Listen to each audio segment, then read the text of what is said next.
Hi, my name is Brandon Guidry, and this is my situation analysis for a hypothetical business proposal that my wife and I put together. We'd like to open up a gift shop in downtown Asheville or in Biltmore Village, selling local products, either made locally or inspired by the culture and the mountains and anything Asheville. So here's a little kind of breakdown of the gift shop itself. It would be focused on locally inspired and made products, be located in a prime tourist location, whether that be downtown or Biltmore Village. Some of the mission and vision of the business would be community involvement and development, and a heavy focus on customer service from our backgrounds working at Biltmore and Disney. Um, Product assortment that would shift with the seasons and customers' taste so that we can make sure we stay competitive in a very competitive market within town. And it would be a great place to work, paying a living wage while also giving experience to other employees on the gift industry in general.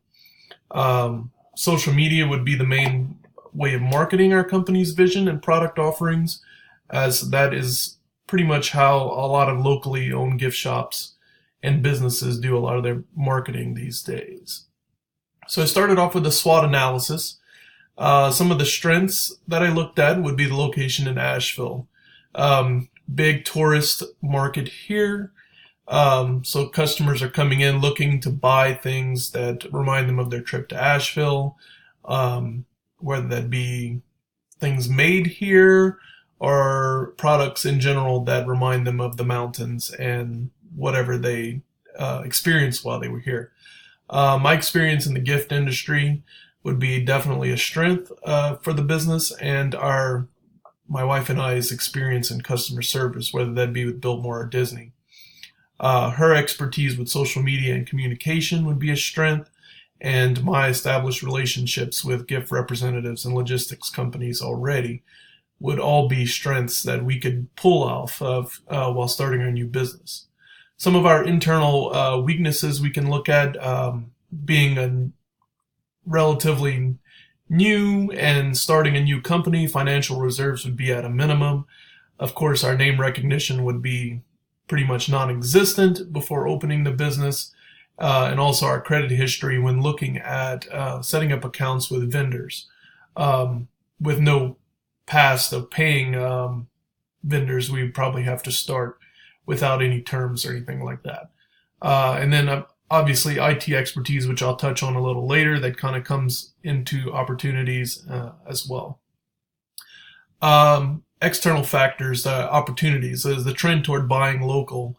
A lot of locally owned gift shops and restaurants in town, and definitely that is a trend nationwide to support small businesses. I touched on this. The large tourism market is an opportunity here, and the gift market trend nationally, more sales, more people spending their disposable income on gifts, presents an opportunity for us. And that kind of plays into the lack of need of us to import things, because we'll be focusing on purchasing our products and sourcing our products from locally owned vendors. Some external threats is obviously the number of locally owned shops in Asheville. There's lots of competition. We could deal with the loss of staff to companies that can afford to pay more, and then there's the seasonality of tourism in Asheville. Of course, that winter time after Christmas is very slow compared to fall and the holiday season in general. And then there's also always the looming possibility of a decline in tourism overall, but that kind of goes with the economy as a whole. And we look at the pest analysis. So some of the political factors we look at, the main one is the volatility within the U.S. political arena, and this kind of plays into with every business out there these days. The opportunity right now would be that the current administration is focused on assisting businesses, buying local, and this makes entering the market easier. The threat would be that in our political arena these days, a change in politics can quickly happen, and that can mean a change in policies that benefit business. Some of the economic factors, the U.S. economy right now is growing, resulting in more disposable income for our consumers, which presents an opportunity that they have more income to spend on traveling and gifts that they wouldn't normally purchase when they didn't have that income. The thread that comes off of this is that more and more companies are entering the arena, creating more competition. Looking at socio-cultural, the trend toward buy local that I had mentioned before, the opportunity this creates is that with the number of local vendors in this area, this makes finding new and unique products for our business very easy. The threat would be that a lot of vendors in this area like to only focus on having their products in one shop, so there would be increased competition among local shops to get those prime product offerings. And then technology, which I said I would touch on later. And this is where development of apps and software for small businesses is increasing. From you don't have to go out and spend a lot of money to develop or get a POS system or an online system. There are a lot of startup companies now, a lot of businesses that use Square. You can process payments on your phone, things like that make it very easily.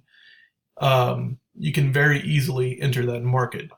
With the ease of acquiring these products, it makes it very simple to get these IT capabilities up and running a small business. But the threat there is there's constant change and the constant upkeep of keeping these technologies up to date so that you're protecting the privacy and security of your customers and yourself.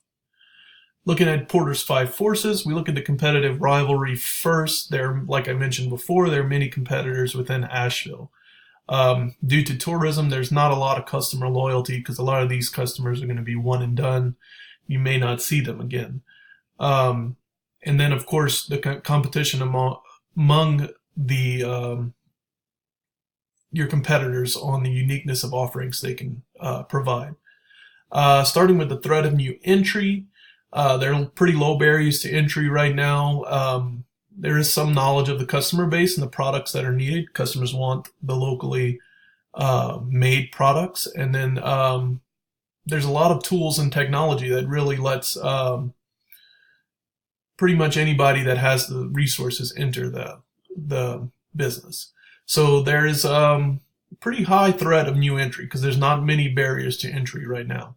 Supplier power, there's a high number of suppliers, small overall size of individual suppliers. So you're looking at a lot of individual people and artisans that are creating things and selling it to the businesses in town. But their products are very unique and the low cost of changing suppliers.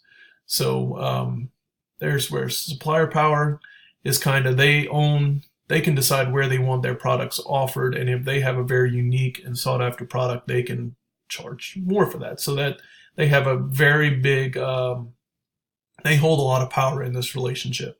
Threat substitution, their unique product offerings make substitution difficult. So if you have that unique product, then your company holds that competitive advantage right there. So threat of substitution is definitely a plus for the business if you're able to find that unique product offering. And then the buyer power, buyers don't hold a ton of power in the tourism-dominated market. There's a large number of buyers in the area, but their purchases are very small dollars, so they're probably purchasing a few souvenirs here and there. Again, the unique product offerings, if you offer it and another shop doesn't, then they have to purchase it to you, and they're less price sensitive when they're on vacation. So that's kind of Porter's 5 forces. And then the value chain that I have set up right here for our business, the business organization infrastructure. So our focus would be on customer service. We'll be demonstrating top-down approach with us as the owners and management, stressing this importance on a daily basis. And you kind of see that in current companies that are big customer service oriented companies such as Chick-fil-A. You see it coming from their managers down to their frontline employees. Everybody's demonstrating it. Human resources, the emphasis will be put on hiring and retaining employees that show dedication to the company's mission and providing excellent customer service and exceptional product offerings. So you again want to keep that focus on customer service. Procurement, the buying process will be focused on the selection of unique product offerings at different price points that are valued by our customer base, and we would obviously adjust those as customer tastes are taken into account. And then, as I mentioned before, the technology aspects, software will be purchased that supports our business objectives and prioritizes our own and our customers' privacy and security. And a lot of these things are very available on the market these days. Then looking more at our primary activities, the inbound logistics, items will be purchased and stored at our location itself, and that's where it's going to be distributed to the customers by being on the sales floor. Operation, the business will operate in Nashville with the main customer base made up of tourists, but also include local residents. So those would be your repeat customers, your local residents, but you also, the biggest customer base would be the tourists coming here on a regular basis. There's not much in outbound logistics because at the moment the products would only be offered in the shop. And then, as I mentioned before, marketing would take place mainly through social media and by engaging the local community. So you increase that word of mouth. And then finally, the services. The focus within the shop will remain on customer service and local products. And like I said before, you want to maintain those values by adjusting your product offerings based on the feedback you get from your community and from your customers. So these 4 tools that we put together right here kind of show what it will take to enter this business for our hypothetical gift shop. And some of the threats and opportunities and what we have to take into consideration before even pulling the trigger on something like this. All right, thank you.